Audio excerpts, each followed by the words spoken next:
continuamos nuestro análisis periodístico sobre las cooperativas de ahorro y crédito luego del huracán María y en tiempos de la Junta de Control Fiscal.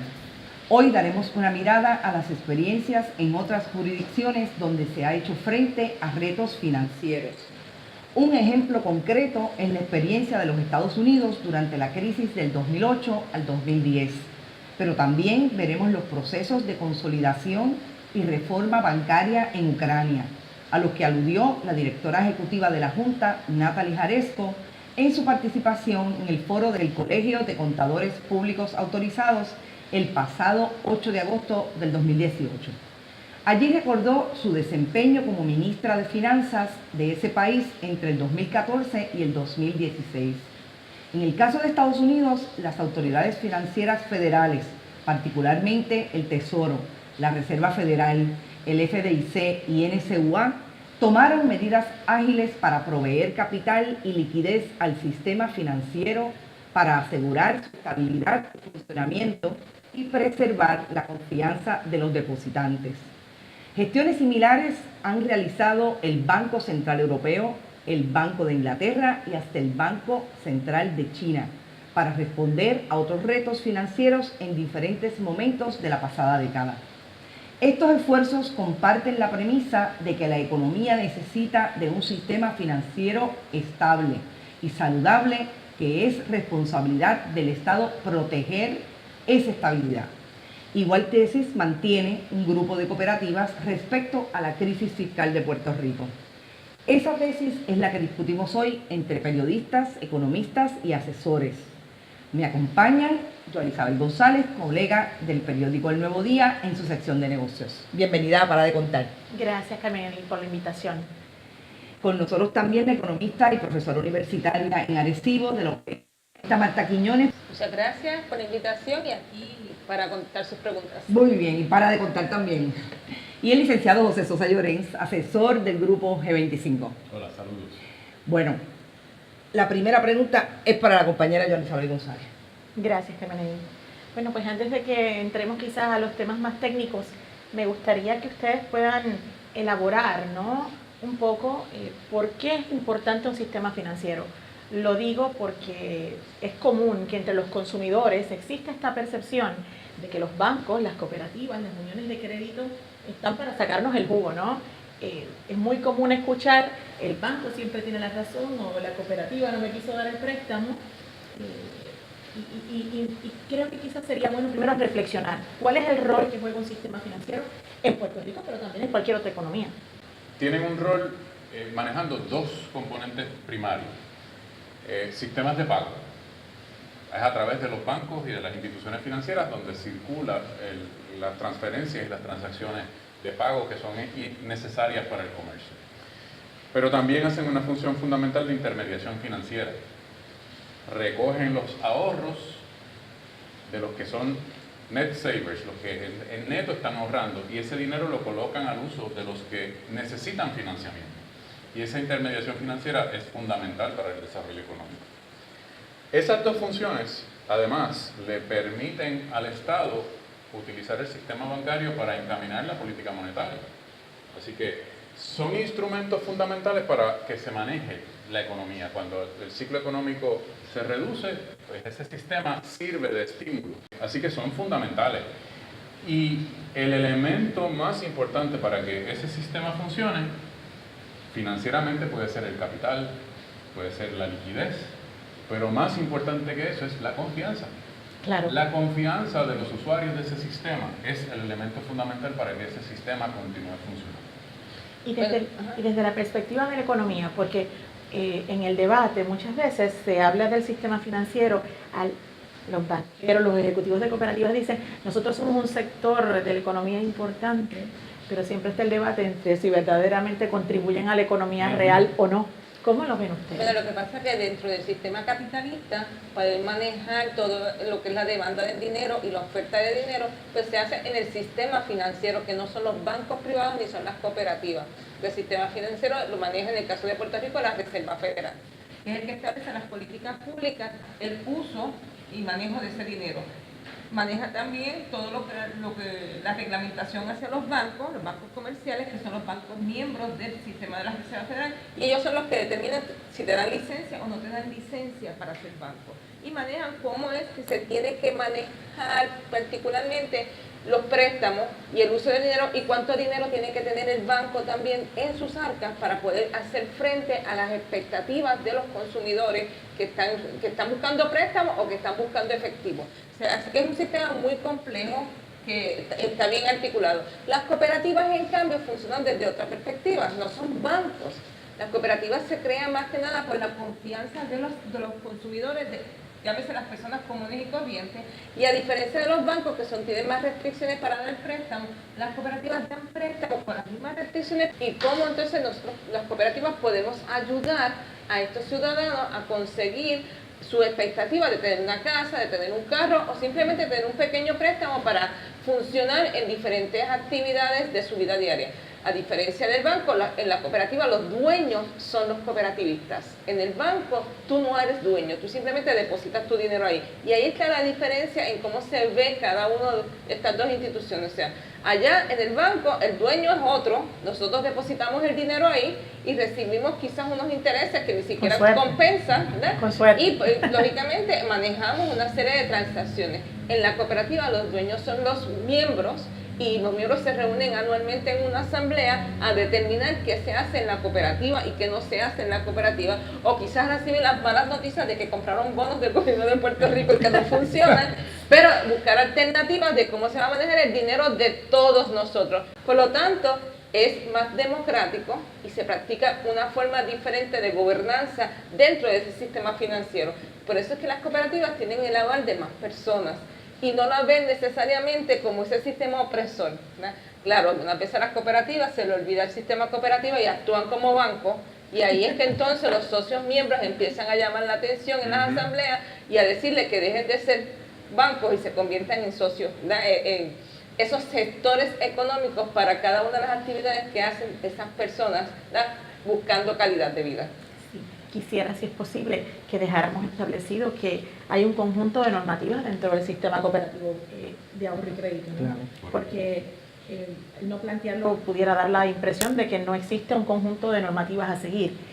José sería algo así como el espejo, ¿verdad? Un poco más particular del rol que juega la Reserva Federal de los Estados Unidos en ciertos bancos de ciertos activos.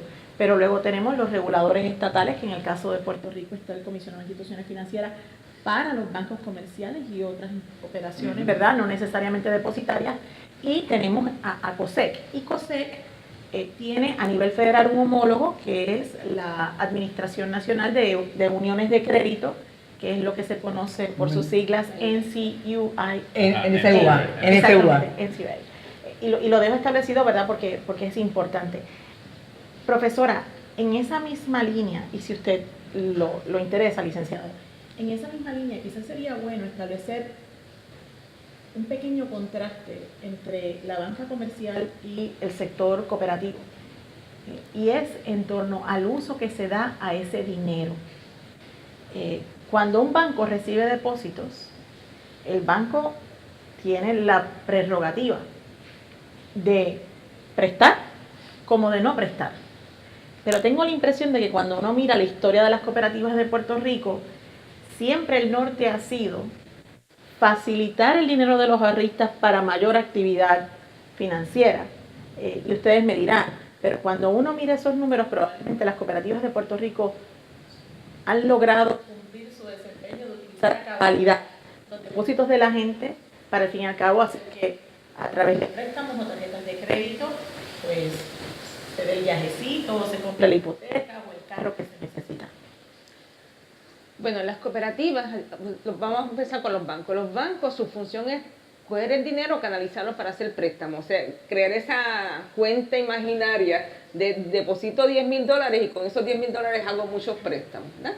Hablando en pequeñas cantidades, ¿verdad? Pero si el ciclo crediticio es adverso, cierro y saco ese dinero y me lo llevo a inversiones. Sí, y entonces lo invierto en la bolsa de valores y hago los rendimientos que quiera, ¿no? Okay, pero eso también está regulado por el Banco de la Reserva Federal, que establece también cuál va a ser el coeficiente de los préstamos que va a generar y cuánto va a ser su cartera de préstamos e inversiones, porque no puede tener todo invertido, porque su función también es prestar. Claro, de acuerdo. No es simplemente invertir, porque Claro. si no, pues se convertirá entonces en una entidad de inversiones, que es otra entidad regulada aparte. ¿Verdad? Así que son dos funciones diferentes. Las cooperativas también funcionan de la misma manera, pero ¿verdad? Su función es ayudar a la gente. Como tiene, no solamente la reglamentación, tiene también un código, ¿verdad?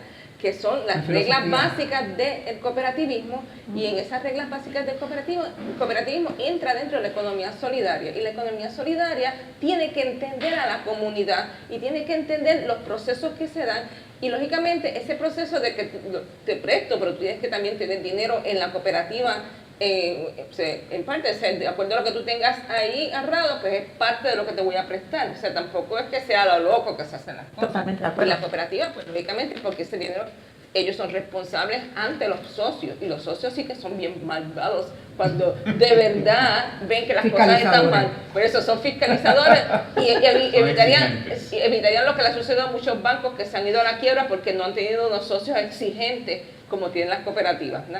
Así que es parte de ese proceso. Diferentes cosas de las cooperativas. La gente confía en Puerto Rico en el cooperativismo si la cooperativa lleva el nombre de mi pueblo, ¿no? Eso es bien importante sentido para las de pertenencia, personas, porque le da ese sentido de pertenencia. Al igual que tú tienes cooperativas dentro de entidades que son de empleo, porque tienes cooperativas en empresas públicas y empresas privadas, ¿no? Por ejemplo, yo estoy en la cooperativa de la Universidad de Puerto Rico, ¿no? ¿Por qué? Porque es parte de ese movimiento cooperativismo que va ampliando los horizontes para que accesar más hacia las personas, llegarle a donde están esas personas que necesitan, ¿verdad? En un momento dado esa ayuda. Unos van a ahorrar, otros van a buscar quizás las ayudas de los préstamos, o sencillamente ahorran también. La cooperativa te da una serie de ventajas, desde el seguro de muerte, ¿verdad? Que te cubre bastante, ¿verdad? Y eso es importante porque nosotros todos, ninguno pensamos en la muerte, y lógicamente cuando llega ese evento, pues hay unos costos que no estaban contemplados, pero el seguro, la cooperativa te ofrece ese seguro, el banco no te ofrece seguro de muerte, ¿verdad? Por lo tanto, hay otros beneficios.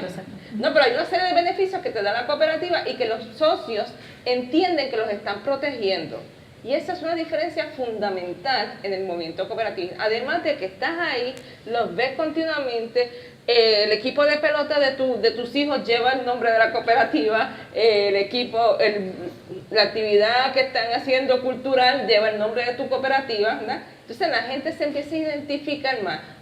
Conseguir que los bancos hagan eso con las personas, a pesar de que tienen responsabilidad social, ¿verdad? Es algo y más normativa difícil, federal que lo exige. ¿verdad? Y entonces ellos tienen unas entidades para hacer toda esta responsabilidad social, pero cuando el pequeño y mediano empresario va a buscar alternativas, tiene más alternativas en las cooperativas que en la misma banca, porque desconfían, ¿sabes? Porque el riesgo es más, pero las cooperativas al tener ese código, ¿verdad? Que tienes que ayudar, pues es parte de ese proceso. Y si lo que se va a establecer es una cooperativa, más todavía el apoyo se tiene que dar entre las cooperativas. Y no solamente se da así, sino que también auspician a las cooperativas que están creciendo. O sea, que es parte de ese enlace de solidaridad y de cómo la economía va creciendo dentro de unos vínculos democráticos, participativos, de apoyo, pero también donde la gente sea feliz. Y ese es el concepto. Establecidas las diferencias, yo tengo que retrotraerlos al tema de Ucrania, Estados Unidos y Puerto Rico. Porque yo creo que ha sido importante establecer precisamente cuáles son las diferencias, porque aquí vamos a hablar de unas recapitalizaciones que se dieron en un sector específicamente bancario versus lo que se plantea el G25 y otras cooperativas con relación a lo que debería pasar en Puerto Rico con el sistema financiero cooperativo. Hay unas diferencias, licenciado. Ustedes hicieron un análisis comparativo entre jurisdicciones. ¿Dónde están las diferencias fundamentales y cuáles son las teorías de ustedes para combatir esa tesis? Bueno, lo que vemos es que en todas aquellas jurisdicciones, y quizás esto es una tendencia de los últimos 10, 15 años, que ha habido que apagar fuegos financieros en distintas jurisdicciones, en distintos momentos. O sea, estamos viviendo en unos tiempos de mucha inestabilidad financiera y económica. Así es. Entonces, en aquellos lugares donde ha habido crisis que ha impactado el sistema financiero, vemos a las autoridades moviéndose diligentemente para estabilizar ese sistema financiero. A base de la premisa que discutíamos al principio, ¿por qué es importante el sistema financiero? Pues entonces tengo que apoyar ese sistema financiero porque si él se afecta, la economía en general sufre.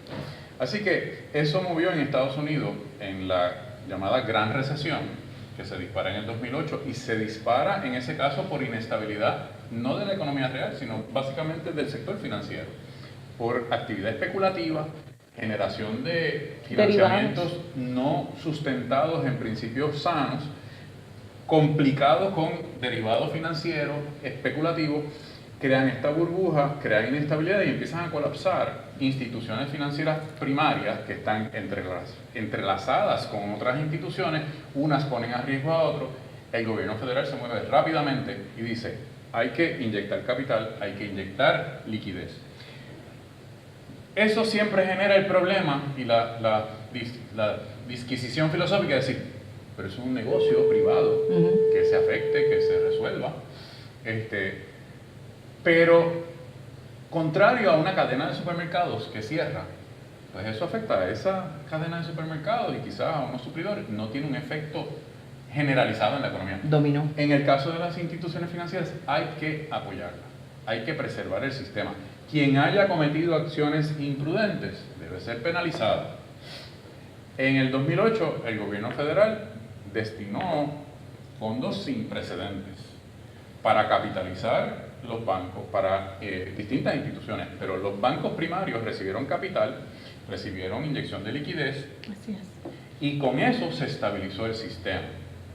Luego, esa actividad del gobierno que implicó dinero del fisco, o sea, el Departamento del Tesoro y del Banco Central, una ley la Reserva, incluso, le inyectó ese dinero, luego lo recuperó el gobierno con ganancias. Así que el balance para la sociedad fue positivo, no fue que se perdió este dinero del fisco.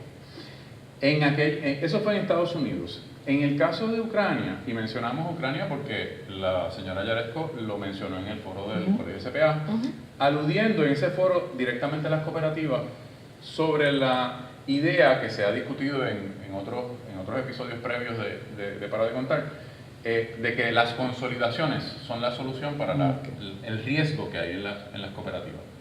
Las consolidaciones son también parte de los procesos normales en los sistemas. Más acelerado en la banca que en las cooperativas, por lo que la profesora señalaba. Un componente fundamental de las cooperativas es ese sentido de pertenencia y ese entronque comunitario. Y eso es buen negocio, porque mientras en Puerto Rico había crisis que terminó cerrando 4 bancos, con pérdidas que le costaron al FDIC $6,000 millones, simultáneamente las cooperativas estaban creciendo en socios, en rendimiento, tenían una estabilidad, una morosidad más baja. Pero estaban 1 a 1, es decir, estas son cooperativas que, cuando hacía una de las preguntas, cuando una institución de este tipo recibe el dinero de los depositantes, tiene que tomar una decisión. Y esa decisión es en qué utilizo ese dólar. En el caso de las cooperativas de Puerto Rico, las cooperativas probablemente pudieran ser hasta un caso de estudio, porque cada dólar que recibían de sus ahorristas o de sus socios fue un dólar que se utilizó en préstamos, con niveles de mora que fueron contenidos. Entonces, el caso de Puerto Rico es muy interesante porque las cooperativas no resultaron perjudicadas por la burbuja inmobiliaria que provocó, que contribuyó al colapso de los 4 bancos. Lo que parece una ironía es que si bien lograron escudarse de la burbuja inmobiliaria, quedaran presas del entramado de la deuda. De la situación de la deuda. Ese término me gusta, entramado de la deuda. Yo los voy a interrumpir aquí porque Para de Contar termina en el minuto 20. Yo creo que logramos establecer la premisa de a dónde vamos en este segundo episodio de Para de Contar.